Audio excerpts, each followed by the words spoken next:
What's the family secret you're not supposed to know about? Story 1. I've always heard that my parents' divorce did not go well, but both my mom and dad were relatively adamant about not telling me until I turned 18, which I am now, and I still haven't heard the whole story. However, over the years, I've heard bits and pieces of what happened because my parents or family members occasionally slipped up. Currently, I know that during their marriage, my mom was not allowed to have any friends, nor was she able to talk to strangers without getting grief. She generally had to do whatever my dad said unless she wanted to deal with his anger. She filed for divorce when I was 2, at which point my dad proceeded to make her life extremely difficult during the court case. He tried to get full custody of me, which didn't happen, but he did get a half-and-half deal. He took my mom's car and somehow had it break down so she couldn't use it, accused her of multiple outrageous things, including being involved in illegal activity, and badmouthed her to his family. They didn't believe him, but they also didn't keep contact with my mom because they knew he'd cause trouble for them too. He also, at no point, ever paid child support. I have also been told stories of how I'd write notes to my mom saying I hated her and wanted to go to my dad's house instead, likely because he would tell me how awful she was, and I was young and believed him. I've since apologized and my mom laughed it off and told me she knew I didn't know any better. She has also said that she generally couldn't talk to him for anything and chose not to enforce any of the court mandates, the child support included, because she didn't want to stir anything up again. So yeah, apparently I've been in the middle of what might be the messiest divorce I've ever heard of. Edit. Some people are saying that if custody is 50-50, there isn't any child support. In hindsight, that makes sense. I may have misremembered the situation. As for my dad, yeah, I'm still in contact. He found someone a year or 2 after the divorce, and she lived with us for years until they got married, and are still married 10+ years later. I'd stop talking with him if I could, but it wouldn't be without also cutting off my stepmom, whom I grew up with, and my 3 half-siblings. My mom was always very clear about not getting angry on her behalf, which I try to respect, so currently I'm choosing to keep in touch. I haven't confronted him on any of this either, because ultimately it's in the past, and I think if I should have anything to learn from the situation, it's to handle things quietly where he's concerned. Not because that's the right thing to do, but because he has a knack for causing trouble. My dad's side of the family has mostly passed now, and those who are left are actually currently in a legal battle with him over the assets left behind, so they're hardly on his good side anyway. They're polite and friendly to my mom when they meet. Now that I'm 18, my mom no longer has to talk with my dad at all, which she is thankful for, before she had to plan trips and stuff. Story 2. In my family, I'm one of 6 girl cousins that are about the same age. One of them is my sister. A relatively distant family member has harmed at least 4 of us 6, all before the age of 5. It was brutal too, enough that they had visible injuries. My uncle got very drunk one day and told me about it. 3 of the girls went through therapy, but he's not sure they remember. One repressed it immediately, and as far as anyone knows, she has no idea it ever happened. Everyone has kind of just swept it under the rug, and it's just the thing that doesn't get talked about. To this day, my mom refuses to tell me if I was also affected. She has also warned anyone else who knows not to tell me, although honestly, I don't think she even knows. She tried to make sure I was never alone with him at all, so maybe not. The only one of the 6 I know who was never harmed is my sister, since we had moved away by the time she was born. Story 3. When I was 12, my mom's cousin Laura got married. Laura's sister Emily was the maid of honor. Emily gave a speech talking about how glad she was to finally have a brother and how much she loved Adam and welcomed him to the family. At this point, my grandmother turned to my mom and said very quietly, "Too bad they don't know about their brother." I asked my mom later about this. She was horrified that I had overheard and told me never to speak of it, but she did tell me what happened. So my great-uncle was a young, handsome Italian teenager and had a relationship with a married woman when he was 16. She became pregnant, and they knew it was my great-uncle because the husband was infertile. Also, this Norwegian couple suddenly had a dark-haired, olive-skinned child. It was a huge scandal that got hushed up, and the married couple ended up moving away. My grandma and her sisters were sworn to secrecy. My great-uncle has been gone for 10 years now. My grandma 12 years, and my mom 11. I don't know who else might know, and I feel trapped in silence about this when it comes to my mom's cousins. It haunts me. Story 4. My aunt married my mother's abuser. They are close in age and were both interested in the same guy who grew up near them on another farm. When my mom was 15 or 16, They were hanging out together and he assaulted her. My aunt told everyone she was lying, and my grandparents believed her. My mom pressed charges anyway, and my aunt went to court and gave him an alibi. He was acquitted, and my aunt went on to marry him and have a daughter with him. I believe he may have harmed her as well because she turned to substance abuse at a young age. The entire family simply accepted him as a member and silenced any objections by my mother. She had to see him at family functions and pretend it never happened in order to reconnect with her sister. No idea why she wanted to, but you only get one family. My mother eventually took her own life, and I believe the trauma and her family's support of the man who hurt her were the causes. It was a complete secret. I actually like this uncle. I only found out after she died when her husband got drunk and told everyone. It totally changed how I see my family. Story 5. Back in the day when my great-aunt was 16, she got pregnant out of wedlock. I guess they used to put some mothers under anesthesia when they gave birth. When she woke up, she was told the baby had died. She was devastated, and the loss had a profound effect on her mental health. She went through a series of difficult marriages. 30 years later, a woman appeared at her door. It was her daughter. While my great-aunt was unconscious, my great-great-grandmother had the nuns put the baby up for adoption. When she grew up, the daughter went looking for her birth mother. They instantly connected and had a beautiful relationship for the remainder of my great-aunt's life. Unfortunately, my great-aunt's life was taken very suddenly, and it had been rumored that her husband was responsible. It was never proven, even though there was evidence suggesting he was involved. He was very wealthy and had powerful friends, and he also threatened her daughter. She never came back. Although this story is very old, I only learned about it when my mom and aunts got drunk one Christmas. They had been told never to discuss it. Story 6. Most of my family knows that my grandfather refused several medals for his service in the Marines during World War II and became an agnostic, liberal vegetarian after the war. What they don't know is that it was because he was part of the brutal combat in the Pacific, pushing from island to island toward Japan, and he had to take lives in the process. I know he was part of the Solomon Islands campaign and fought at Guadalcanal, then eventually ended up at Okinawa, where he was when the war ended. He only opened up to me about this much later in life and told me about 2 of the incidents where he had to kill someone, but he alluded to there being more. I didn't get the impression that the 2 he told me about were chosen because they were the worst, just the ones he felt he could talk about. Over the years, every retelling included more detail. He was one of the most honest, true-to-their-word people I've ever known, and not prone at all to exaggerating stories. I haven't told much of the rest of the family because he didn't want to be considered a war hero, and there are parts of the family who would twist it into that. Story 7. I found out that I'm related to a couple of millionaires in Chile and a billionaire in Puerto Rico. Turns out my grandma was disowned after asking for money. She had gambled everything away. Now my mom and I struggle from month to month. I only found out after I saw a ripped check in the garbage for $200,000. I was stunned and looked up the names. I took a week away from my mom before I asked them why we never met or why I didn't know about them. Apparently they had tried numerous times over the years to help us, but my grandma taught my mom that they were not her family and that if they didn't want to give her money before, there was no reason to accept it now. The least I can say is that I'm angry. Story 8. When my granddad married my grandmom, she already had a daughter. He asked her once or twice who the real father was, but never got an answer. My grandmother also insisted that my grandfather adopt her daughter so she could take the new family name. My aunt, the daughter, knew that my grandfather wasn't her biological father, and she asked her mother once or twice per year who her real father was. She never got any answer. This went on until 2009, when my grandmother passed away. I was living with my grandparents at the time and took over most of the administrative stuff because my grandfather needed time to process the loss of the love of his life. While I was cleaning out some things, looking through pictures, making sure we had all her insurance documents ready, I found a letter that was dated 3 weeks before she died. She had written down everything she regretted not doing or saying before she passed.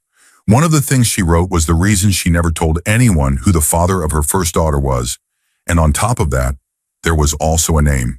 I called my aunt, this was about a week after the funeral, so emotions were still raw, and told her about the letter. I said that if she really wanted to know who her biological father was, I could tell her. She hesitated and then decided that if I was asking like that, the answer might cause more harm than good.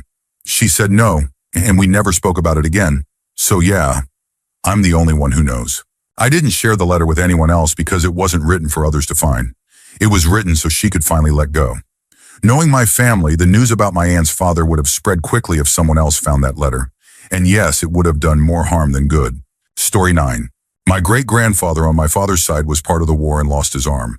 On my mother's side, my great-grandfather cheated on my great-grandmother constantly while also pressuring her into having more children. They ended up with 12 kids. All of them disliked him and knew about his cheating. He didn't even try to hide it. My great-grandmother was apparently severely depressed because of it.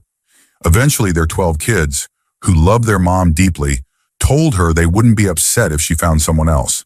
They wanted her to be happy and knew she couldn't leave him. They even helped her meet someone. She was terrified of my great-grandfather, but eventually did have a relationship. He kept demanding more children, so she secretly forged his signature to get her tubes tied and never told him.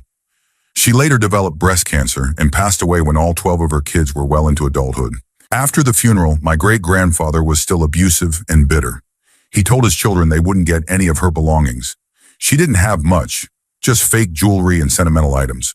So the 12 broke into the trailer when their dad was asleep. They entered his room where he kept her things and took what they could to give to their kids. He woke up a minute after they left the bedroom and was furious. But they were finally free. Story 10.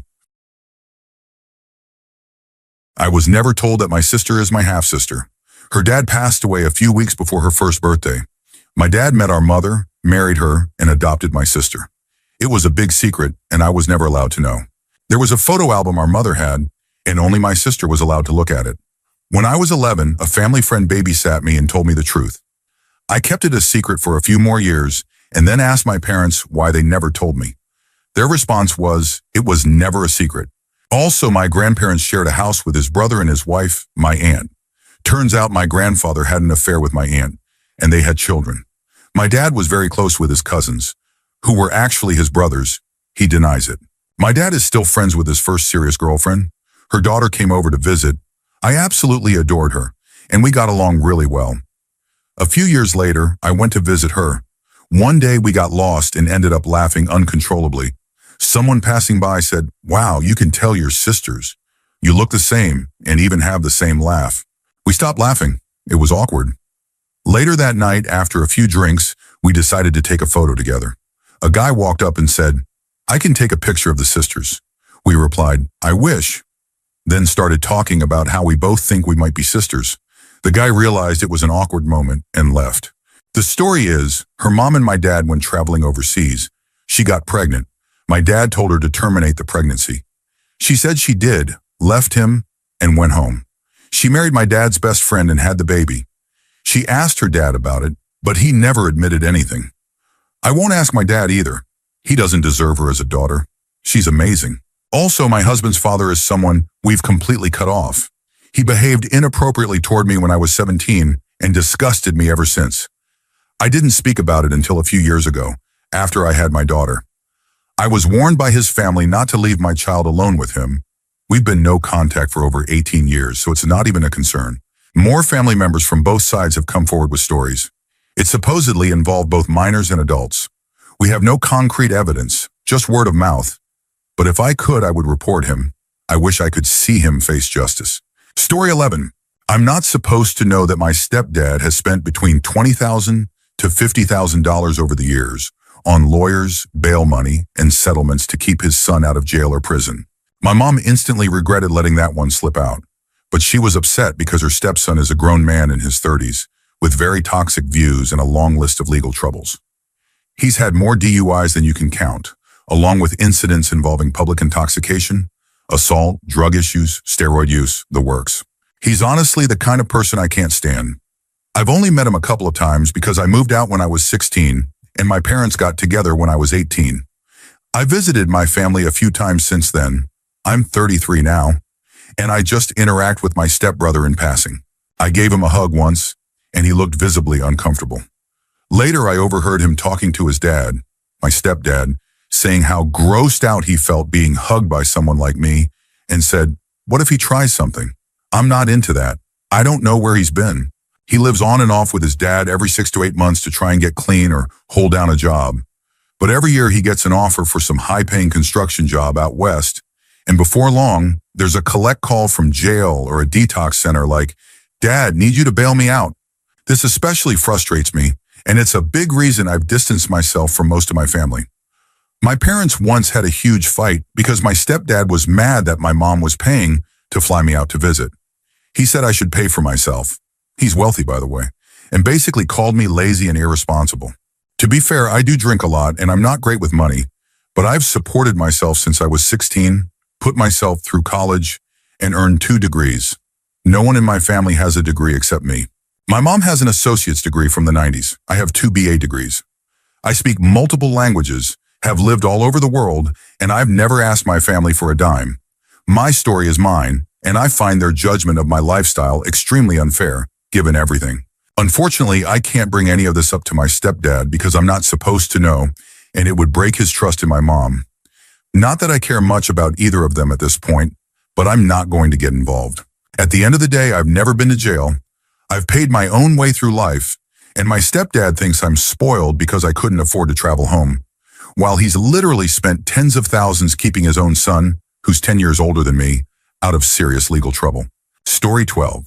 That my uncle was dying of AIDS. The lengths his family and my dad went to in order to cover it up were honestly ridiculous.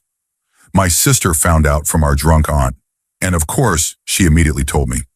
We both thought it was absurd to try to keep it a secret. We asked our dad about it, and he got really uncomfortable and begged us not to tell anyone. My uncle had contracted HIV from a blood transfusion in Africa and was described as a good Catholic man, and no one needed to know according to them. Cue the biggest eye roll ever. Fast forward to my uncle's funeral. It was held in a small town, and I won't share specifics for privacy, but he was a well-known figure there. His funeral was literally broadcast on the local TV station, so nearly the whole town either attended or watched. The very first words out of the priest's mouth were, "His battle with AIDS was long and difficult." My dad's face turned completely pale, like all the color drained from him. It wasn't funny, but I had to stifle my laughter. This whole massive cover-up got exposed in seconds. I know I'm going to get judged for this, but it still makes me laugh. Story 13. Everyone in my family says my dad was murdered by his roommate, who hid his body for a year before it was found. I recently found the court documents, and it turns out it was ruled a reckless homicide. My dad had been struggling with depression and was reportedly threatening to take his own life. His roommate tried to take the weapon from him, and in the struggle, it went off, killing him instantly. Unable to cope, the roommate left the body where it fell in the kitchen and went on with his life. My grandmother even hired a private investigator who never found anything. Eventually, authorities got a search warrant for the house, and the roommate asked for legal counsel. I didn't even know about any of this until I was 10, because I forced my family to tell me, or else I said I'd go digging for the truth. Now I'm 23, and I just learned the rest of the story this past Thanksgiving. He died in 2001 or 2002. He had apparently been going through serious trauma that no one told me about. A cousin even said that my dad and his roommate may have been in a relationship and were planning to leave with me and start over. None of that was denied when I brought it up to my mother. The hard part is, if someone had just told me all of this earlier, I might have been better prepared, because I ended up going through nearly the same trauma myself. Instead, it only deepened my depression because I was constantly compared to someone I never really knew and felt no connection to. But now, with this new information, things finally make more sense. I actually feel a connection now because of what we both experienced. And in case you're wondering, I'm doing okay. I'm in therapy, taking my medication, and surrounded by the love of my partner and my daughter. I made a promise that she would grow up knowing the truth I was denied. Story 14. My great-aunt and great-uncle on my mom's side are actually her half-siblings. My grandmother had 2 children before marriage, and my great-grandparents adopted them. That was apparently pretty common at the time. The only person who doesn't know is my great-uncle. Both of them have serious mental health issues. My aunt has been in and out of comas and has delusions about harming people. My uncle has threatened most of the family at some point. The same grandmother essentially gave my mom to her full sister's first husband when she was a young teen. My grandfather had cancer and was dying. My mom dropped out of school early, and my grandmother wanted money. I found this out after my grandmother passed. That aunt still doesn't understand why I want nothing to do with her. For the record, I fully believe I was a child of convenience for my mom. She was 16, my dad was 18, and I think she saw him as an escape. That same aunt later married her ex-husband's nephew, while the ex-husband was seeing his brother's ex. This made him my cousin's cousin and stepdad. One of those cousins had a child with their cousin, who was the stepdad's half-sister. So he ended up being that kid's uncle and grandfather at the same time. That child was raised by my aunt. Yes, the same aunt.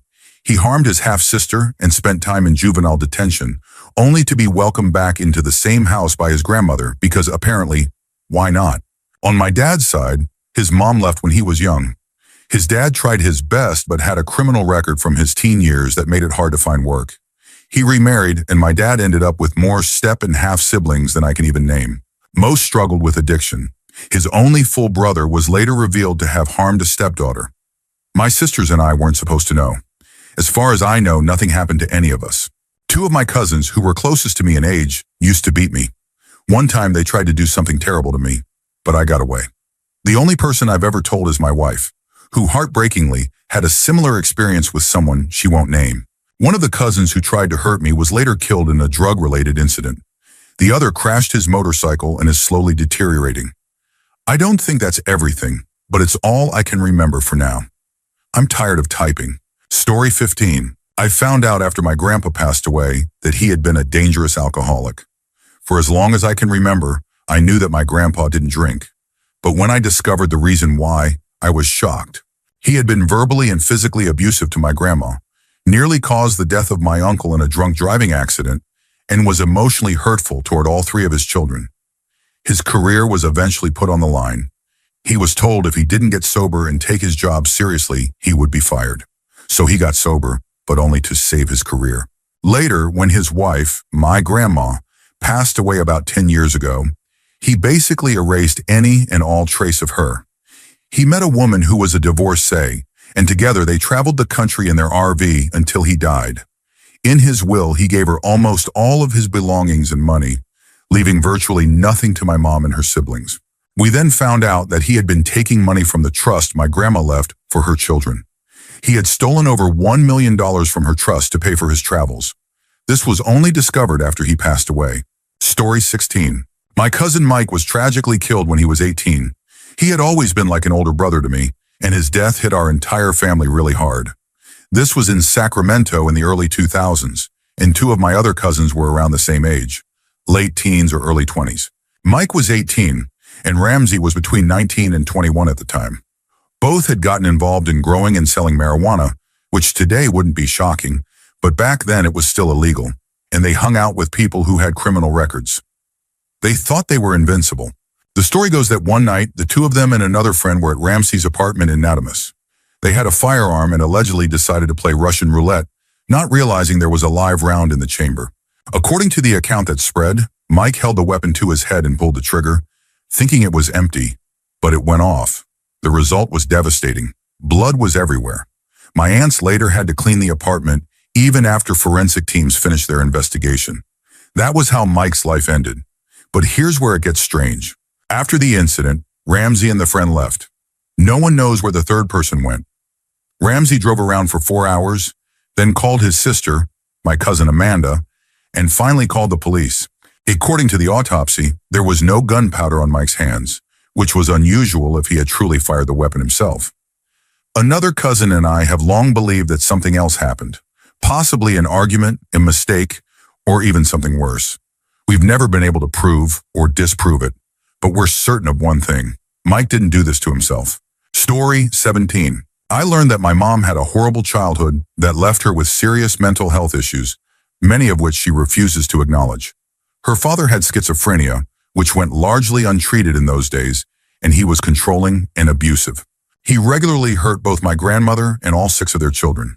They lived in poverty and isolation, and my grandmother would often run into the woods when things got bad, leaving the children alone with him.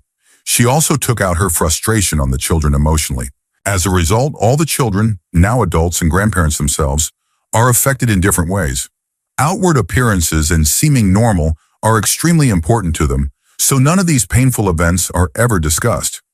I only learned pieces of the truth by talking to my cousins. My mother rarely acknowledges anything. Sadly, my mom carried that behavior into her own parenting. She was strict and hurtful toward both me and my brother. When she attempted to harm herself or threatened to do so, it was brushed off as just stress. It's been a painful cycle. I'm doing my best to break that cycle by going to therapy now. Story 18. I am the reason why my entire father's side and mother's side of the family split apart, maybe even caused a complete breakdown in my dad's family. I am the 32nd generation male in our family lineage. It's a very large family with deep Korean heritage and a proud legacy. Everyone seemed to adore me, none more than my grandma on my dad's side, but she was universally loved by the whole family too. One day when I was about 4, I was allegedly sitting on her lap, begging her to keep playing with me. At some point, she suffered a heart attack. I didn't know what a heart attack was at the time, of course, and I had no idea what had happened. The family was torn apart by it. One side blamed me, saying it could have been prevented and if he wasn't bothering her, she might still be alive. The other side defended me. I was just 4. This, combined with other issues, eventually led to me being orphaned. I was passed around between different countries and family friends, growing up without a stable home. Eventually, I found some family again. I'm now back in Korea as an adult. The family remains divided and nothing has ever been resolved. I know almost nothing about my dad's side and only a little about my mom's side. Oh, and I also know that I'm supposed to inherit a traditional Korean sword from my grandfather. He told me before he passed, but now no one will tell me where it is or why it's being hidden. It's a family treasure, so I understand the secrecy, but I still want to see it someday. Story 19. I still don't know to this day to what extent my grandpa was involved with the Nazis. He passed away years ago, and the only person who might know is my grandma, who absolutely refuses to talk about that time in her life. It seems like that entire period is one big trauma for her, and even topics not directly related to my grandfather are hard for her to discuss. What broke my heart was realizing that my grandfather, the man I only knew as gentle, selfless, and kind, had lied to me. As I got older and started asking questions, he told me he was a nurse during the war and was later sent to Russia. That's always where he stopped and gave vague answers like, I didn't care much about politics, I just wanted to find enough food for the family. After he passed, we found a document showing that he had joined the SS during the last year of the war. Even my dad didn't know. When he pressed my grandma for answers, she said, "You have no idea how it really was."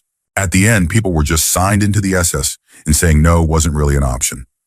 I just want to know the truth. I've never once heard a racist comment from my grandparents, and they treated my ex, who was black, with complete kindness and respect. Story 20. My great-aunt couldn't have children because she had a medical procedure go horribly wrong when she was younger. She had gotten pregnant after experiencing prolonged abuse from her father, my great-grandfather. Later in life, she married a man, and together they adopted a daughter. Sadly, he harmed the adopted daughter to such a devastating degree that she was placed under permanent psychiatric care, and no one in the family knows where she is now. My great-aunt eventually left him and later married the kindest man I'd ever met. He passed away 2 years ago from complications related to a severe flu, COVID-19.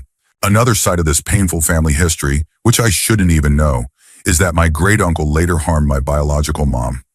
Some believe he mirrored behavior he learned from his own father. When I found out, I was furious and told my grandmother that I never wanted him near me again. But she chose to ignore it, just as she had chosen to ignore what happened to her daughter. He ended up showing up to my college graduation party. I refused to speak to him, and he awkwardly left about 15 minutes later, but not before his wife gave him photos of their children. Story 21. The man I knew as my paternal grandfather was not my dad's biological father. My grandmother and her cousin fled Poland in the late 1930s due to the political situation at the time. During their long journey, nearly 2 years from Poland to the U.S., she met a man in Switzerland who was Armenian.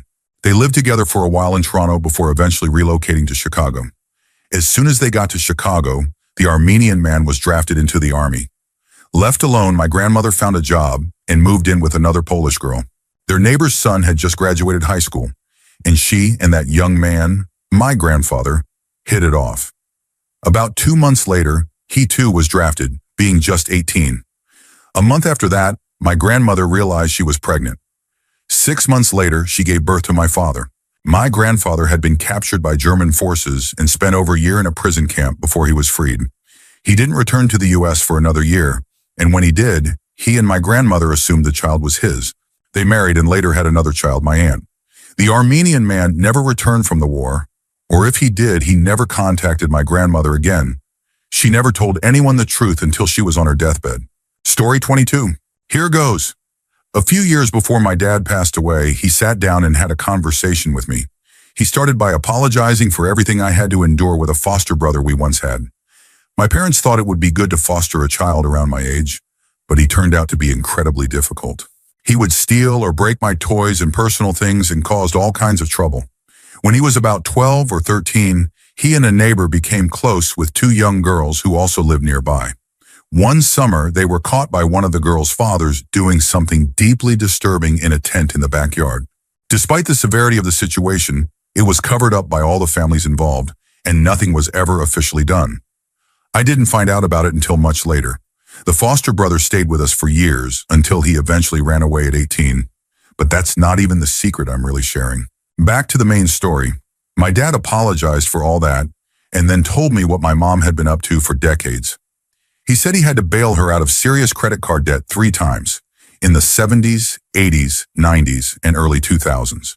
The third and final time, he was retired and had to remortgage the house to cover the debt. Then he told me something even more shocking. Back in the 70s or 80s, my mom forged his signature to remortgage the house without his knowledge. When he confronted her, she simply said, "It's only money." He told me the only reason he didn't divorce her was because of my brother and me. I told him he should have left. My dad passed nearly 10 years ago, and I miss him dearly. My mom passed nearly 8 years ago. I never confronted her about what she did to him because she would have denied it all, just like she always did. When I was clearing out the house after her passing, I found a piece of paper my dad had hidden. It listed the debts she had racked up during that last bailout. Multiple credit cards, some with balances in the 5 digits, totaling just shy of £50,000. We were never a wealthy family. I'm partly glad I don't know the total amount my dad paid over the years because if I had known, I might have disowned her before she died. She wasn't a kind person. She was rude to almost everyone, including my dad. One Christmas, I hosted the family at my house, and she openly mocked my dad at the dinner table because he had trouble sleeping and was sleeping in his armchair. I finally snapped and told her if she didn't stop, she could go sit in the car and wait there. So, that's my story. I hope it makes sense. Looking forward to spending Christmas this year peacefully with just my wife and our 3 dogs, our kids. I hope you all have a wonderful holiday season. Story 23. All right, in about 2011, I found out that I had an older brother. My mother graduated high school while pregnant and gave him up for adoption shortly afterward. She wasn't sure if my dad was his father. I tried over the years to get in touch with the adoption agency, but Catholic Charities was very strict about releasing information. I tried different approaches through the years, but to no avail. Fast forward, it's 2019, and I've made radical choices to improve my life and mental health. I decided I was going to find him. I saved up and planned on doing an ancestry DNA test. I was at a family Christmas with my dad's sister and told her how excited I was to find my brother. She got upset and told me not to look into things that weren't my business. It made me angry. I haven't spoken to her since. I did the DNA test. I waited. I matched with someone. Who is this person? I went on Facebook to a group called Search Angels. A woman helped me navigate the family tree, and we determined that the mystery woman on my DNA test was, in fact, my biological grandmother. I was shocked. My dad had been adopted, and we'd always been told we had no information about his family history. I messaged the woman and we chatted, and I received a photo of her. I thought, okay, I guess this is what I'll look like when I'm older. I asked her about the past and why she had given up my dad. This is the secret. My uncle is actually my biological grandfather. After thinking about it, little details through the years started making sense. There was a dark reason we didn't talk about it. He had always been the black sheep of the family and was also gay. I found out that he had done deeply disturbing things to my dad when he was just a toddler. My aunt had been trying to protect my dad, but he already knew. We all knew something was off, but we didn't know that my uncle was my dad's father. My aunt has not forgiven me for uncovering this, but don't worry, there's a happy ending. Fast forward again to June 20th of 20.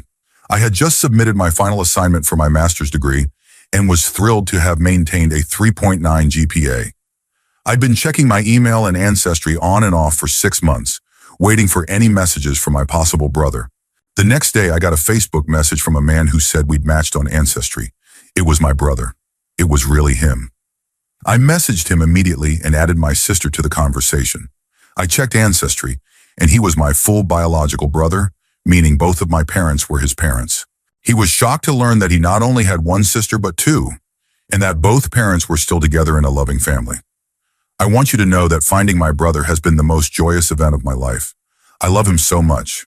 He's very similar to me despite growing up as an only child in the Delta. We now celebrate holidays together and talk almost every day. I was 30 years old when I met my brother. I now have a niece and a sister-in-law. It's been incredible and totally worth unearthing the family secret to find him. Story 24. My late grandmother once opened up to me about how her relationship with my grandpa began. The story I always knew was that she fell in love with him because he knew how to dance rock and roll. That led to a lifelong marriage and what seemed like a happy and prosperous life together. But my grandma told me something different. She said she didn't want to be with my grandpa at first, but he was persistent. He threatened to hurt himself and even got his mother to pressure her into going out with him. She said they did end up having a good life together, but I could sense she never stopped wondering what might have been if she had made different choices. She asked me not to tell anyone until after she passed away. She's been gone for years now, but I've never told anyone. No one else in the family needs to know. Their love story, as everyone else knows it, is too beautiful. From beginning to end, I'd rather let them keep believing in that version than share a painful truth. Story 25. My parents loved talking about our family line and all the great accomplishments in our history, but it always confused me that they never mentioned my great-grandmother. They would go into great detail about ancestors going back generations, but always skipped her. I assumed she had died early or maybe divorced my great-grandfather after having kids. One day during an Easter scavenger hunt with close relatives, I sneaked into the attic thinking the biggest egg would be there. Instead, I found a small pink egg and a bunch of old boxes. Being curious, I looked inside nearly every box to see if I could find something cool. I found some old records, awards, and photos. Then one photo with my great-grandfather caught my eye. Not because of him, but because of the woman standing next to him. I thought she had died or something. It was just a normal family photo, but seeing her was surprising. Beside the photo was a diary. I looked at the first few pages but didn't understand much, so I put it in my basket and moved on. My mind quickly drifted from the photo and diary once I saw my sister holding the biggest egg, and I totally forgot to ask my parents about what I found. Fast forward a few years, I'd matured, experienced more of life, and was trying to save up for my own phone. My parents didn't want to pay for one, so I babysat, mowed lawns, tutored, and even planned a yard sale. While searching for things to sell, I found the old diary again. I laughed, remembering how I had thought it was something special as a kid. I opened it again out of curiosity, and I was shocked. The entries described disturbing plans and thoughts, including accounts of harming people. The most unsettling part was how casually it was written, like the writer was just going through a phase. I immediately closed the diary and ran downstairs to tell my parents. But then I stopped. They'd probably take it and lock it away. So I decided to keep it hidden in a secret compartment in my closet, where I usually stash sweets and books. I still read it from time to time, and every time I do, I uncover more about her psychological struggles. She clearly needed help she never received. On a lighter note, I did eventually save enough money for the phone. Story 26. That my uncle died by suicide and didn't pass away from natural causes. He had Parkinson's disease, and our whole family was helping him through it and supporting him as much as we could. He was incredibly smart, so intelligent, in fact, that he made his own adjustments to the neurostimulator implanted in him. Deep brain stimulation, or DBS for short, which is used to reduce tremors in people with Parkinson's. The changes he made were actually reviewed by the people who designed the device, and they ended up implementing some of his suggestions into existing models. We were told that he died from Parkinson's, but a few years later, when I was old enough, my mom pulled me aside and told me the truth, that he had taken his own life. Only a few of us know. My brother doesn't even know. Apparently, my aunt came home from work and found him. A few months before his death, he had mentioned feeling like a burden to the family. I miss him deeply, and I'm grateful for the few fond memories I have of him from when I was young. He was a brilliant, kind person, one of the kindest I've ever known. Story 27. When I was 8 or 9, one of my older half-brothers got intoxicated and harmed his preteen daughter. His 2 children were then sent to live in another province with their mother, and he went to jail for a while. My parents told me he had moved there for a job, and I vividly remember writing him letters almost every day, thinking it was so cool that he worked at a jail. When he was released, somehow my dad convinced his probation officer to let him live with us, despite the fact that he wasn't supposed to be near children. There were conditions, like I could never be alone with him. But my parents told me to lie to the probation officer if I was ever asked about it. I remember thinking it was strange that someone kept visiting to ask me questions about my brother, but I shrugged it off since my parents didn't seem to care. Years later, as a teenager, I was messaging my cousin, his daughter, and that's when I found out the truth. I kind of understand why my dad did what he did. My half-brother was always quiet and awkward, and my dad would do anything for his kids. That particular son was definitely his favorite among his older children. Still, thinking about it makes me really uncomfortable. There were so many times I was alone with him for hours, and anything could have happened. Most of the older members of the family know the truth. For a while, my cousins were bouncing around the foster system. Most of the younger family, especially the nieces and nephews, have no idea.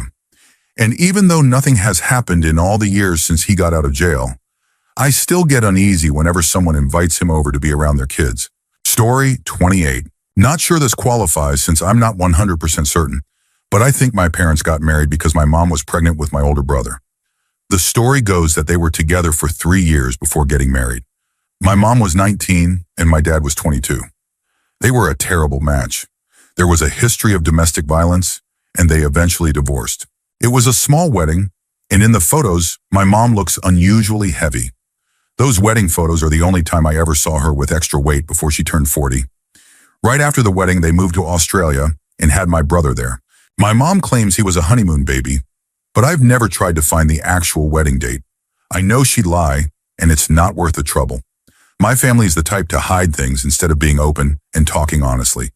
Also, my uncle got his ex-girlfriend pregnant when he was a teenager.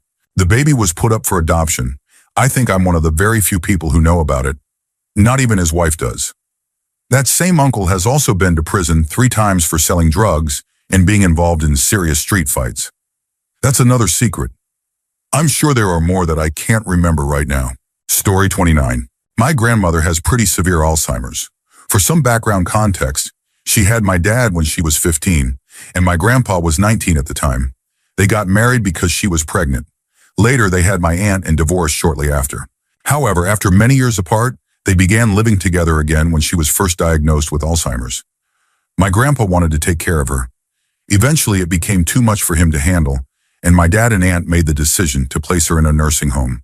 My dad, his sister, my aunt, and both of our families were tasked with cleaning out and selling her house when the time came. While going through her things, we found a small phone number book that she had apparently used as a sort of diary as well.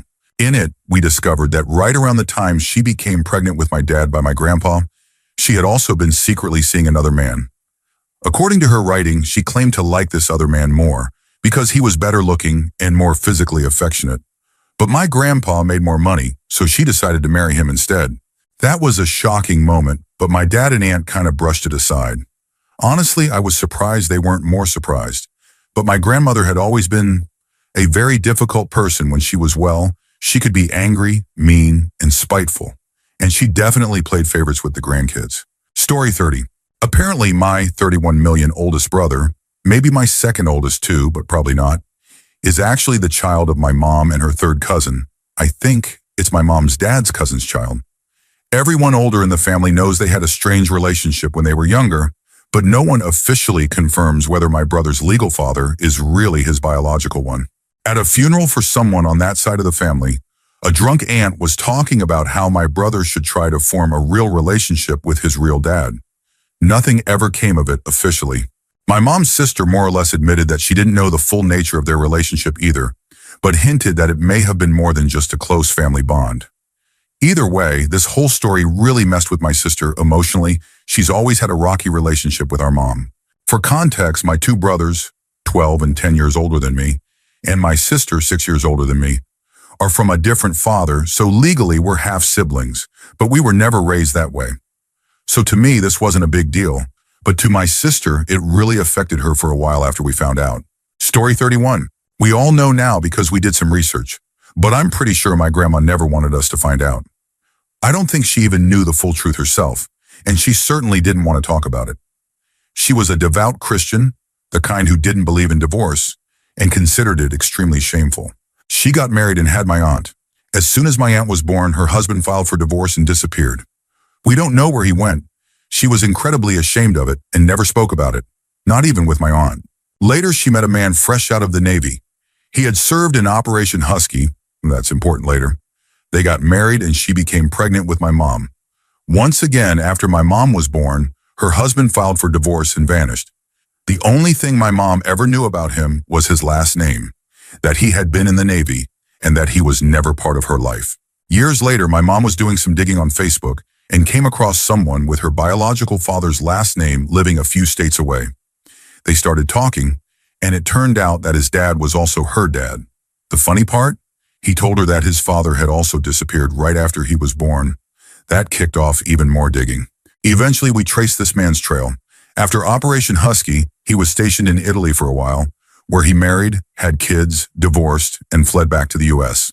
Then he went to Ohio, met my grandma, married her, had a kid, divorced, and moved to South Carolina. There he married again, had another child, divorced, and vanished again. He repeated this process several more times until he eventually passed away out west. The only group we haven't made contact with are the Italian children he had while stationed overseas.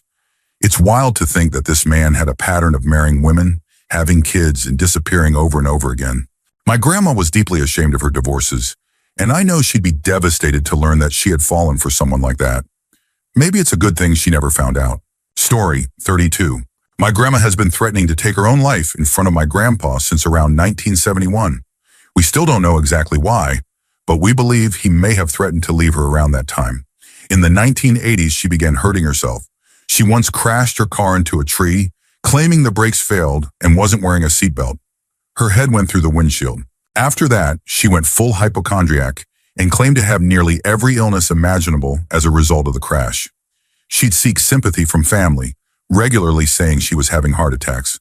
She also spread stories about her father, my great-grandfather, saying he'd get drunk and hurt her, but many in the family believed those stories weren't true and were used to gain pity. By the late 90s, she began throwing herself downstairs and calling the incidents accidental. By 2010, she was breaking bones and seeking even more attention.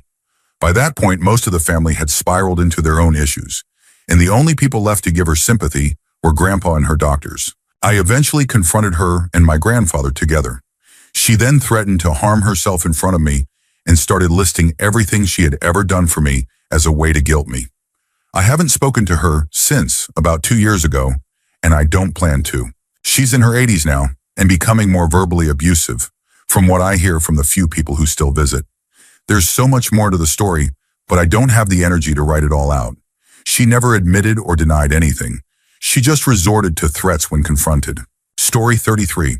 On my paternal grandmother's side, we were told there were probably horse thieves. That's all my great-grandfather ever shared about her history. Turns out everything we've learned since is far worse. On my paternal grandfather's side, it was preachers and pirates. And honestly, given the preachers I've met, the pirates wouldn't have been out of place. My maternal grandfather's lineage is mostly what they called nobility, which seems to be code for some of the most unpleasant people imaginable. If you don't know what I mean, look up the Medici. Also, there's Portuguese heritage, but I don't know the details. I've asked multiple historians about the family name on that side. Strangely enough, every time I've brought it up, they've gone pale. I've even been asked to leave shops, thousands of miles from where my ancestors ever lived. Here are just a few highlights. One man beat his wife one too many times. She waited until he was asleep, then sewed him into his blanket and hit him with a cast iron skillet. He woke up from a coma, still in a full body cast, and she lovingly spoon-fed him soup while warning him not to test her again. Another man got his wife's sister pregnant. His wife still raised the children and cared for her sister, who had been disowned by her own family. If I recall, there was more to that story, but it gets mixed up with tales of someone else who suddenly decided he was a preacher and went off to start churches, despite not supporting his wife and 9 children, except for rare visits. There are things I'm not comfortable sharing here, even after reading hours of confessions on this thread. For example, it's said that someone in the family once joked that castor oil, in high enough doses, could cause someone to die from severe illness. That kind of thing was passed around in knitting circles by older relatives. One of them even wrote it down seriously. The rest is mostly hearsay, and any real witnesses are long gone. Story 34. My uncle physically harmed my cousin so badly when he was young that it led to permanent brain damage, which later developed into a form of meningitis. He became disabled for the rest of his short life. We had been best friends. Then one day he was just unable to walk or talk. I was so young I didn't understand. They just told me he got sick, which was half true. When I asked my grandma, she said he had an ear infection that spread to his brain. Years later, I talked to my dad, and he told me the full story. My uncle used to hurt both my cousin and my aunt. He suspected that my cousin wasn't biologically his, and that fueled his anger. One day he hit him so hard that he was never the same again. I asked my grandma if that was true, and she confirmed that my uncle had been violent in the past. I don't understand why they kept this hidden for so long. I don't know if my cousin's siblings are even aware. There are a lot of secrets in the family, but this one truly shocked me. My dad cried for a long time after it happened. He used to babysit us, so my cousin was like a brother to me. I just found out the truth nearly 23 years later. Story 35. My mom used to talk to one of my aunts quite frequently. I've always been outspoken politically, but I'm never hostile about it. I believe we need to have difficult conversations with our family, and family members are often the best mirrors for our beliefs. One morning before I woke up, my aunt was on speakerphone, and I overheard her call me and my brother freaking stupid for being liberals. She doesn't know that I actually don't fully agree with the left, right, or center. I believe society as a whole needs to reorient its values entirely. Her comment really annoyed me, especially because she basically parrots everything she hears from the media, specifically Tucker Carlson. While spending her time at home doing very little, her kids are already over 21. That's not to say stay-at-home moms don't work. I absolutely respect them. My own mom stayed at home to raise me and my brother, but once we got older and more independent, she transitioned back into the workforce by cleaning houses and taking odd jobs. My aunt didn't do any of that. She just passes judgment. Story 36. Apparently, my grandmother was extremely emotionally and mentally abusive to my mom. She had to have all the dishes and a huge list of other chores done before her mom and stepdad got home from work. If even one fork was left in the sink, she'd get grounded for weeks. She never had free time. If she was struggling in school, she'd get grounded to her room for months. She took on 2 jobs just to avoid being at home and tried so hard to be the good girl. My mom and my uncle were both physically mistreated by her stepfather. My mom was thrown out of the house multiple times and told never to come back, and that no one would care if she didn't survive. She couch hopped and slept at parks on benches or slides because she was afraid to go home. When my mom was 15, one of her exes falsely told my grandmother that she was using substances and going to school intoxicated. That was never true. My mom has never touched a drug in her life and drinks very rarely. Teachers even lied and said she came to school under the influence. When my mom got pregnant at 17 with my older brother, she was completely shunned by the family. She wasn't allowed at gatherings, didn't receive gifts anymore, nothing, all because she wouldn't terminate the pregnancy. After he was born, some family members even told my brother that his mom was a bad girl and that he would grow up to be unintelligent and ashamed of her. I only learned all of this because my grandmother got drunk and started telling my little sister how terrible of a teenager my mom was. When my sister told me, I asked my mom, "Didn't she make you sleep at the park sometimes?" My mom broke down crying while driving. I've never looked at my grandmother the same way since. Story 37. My great-grandparents apparently kept a major secret from everyone except their oldest son, my grandfather, who was an infant at the time. My great-grandfather was a heavy drinker. What made it worse was that this happened during Prohibition. He frequented sketchy places and one night got extremely intoxicated at a speakeasy. He got into a confrontation with a group of people and insulted someone's mother. A fight broke out and the police were alerted to the illegal venue. He managed to escape along with a few others, including some from the group he had clashed with. Not long after, their house was broken into, a threatening note left behind, along with a dead rat, clearly a warning. Turns out, the group he had angered were part of the mob and had been running the speakeasy that night.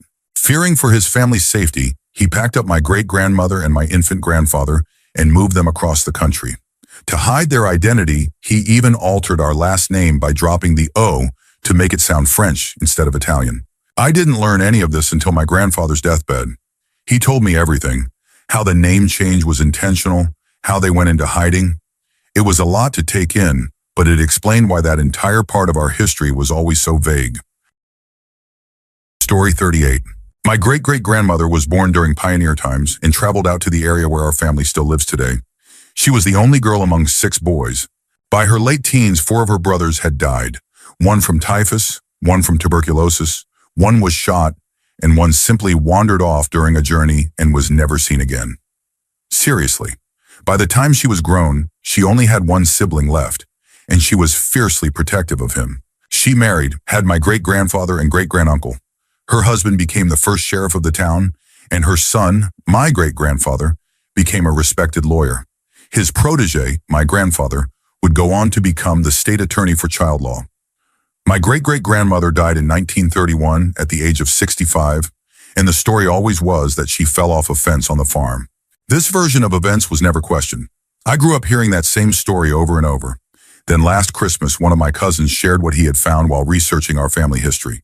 He had come across her obituary, and it listed pneumonia as the cause of death, not a fall. That didn't make sense to him. When he asked his dad, my uncle, he just said, "I don't know why it says that." That likely wasn't a cover-up, just ignorance. So my cousin kept digging. Eventually, he found a newspaper clipping that said, "Local woman slain in home," and it had my great-great-grandmother's name. It mentioned that she had been found dead in her home, where she lived with her husband and her brother, someone my grandma used to describe as touched in the head. That uncle had always been referred to vaguely, but my cousin found records showing he had been mentally unstable and had violent outbursts. There were arrest warrants from before 1910, and from 1915 to 1927, he was in prison. When released, he moved in with his sister and brother-in-law and lived with them until her death. After that, he was committed to an asylum in Washington, where he died 5 years later. He reportedly showed signs of regret over his sister, and my great-grandfather once said, "I'd kill the man if I ever saw him again." So, here's the running theory.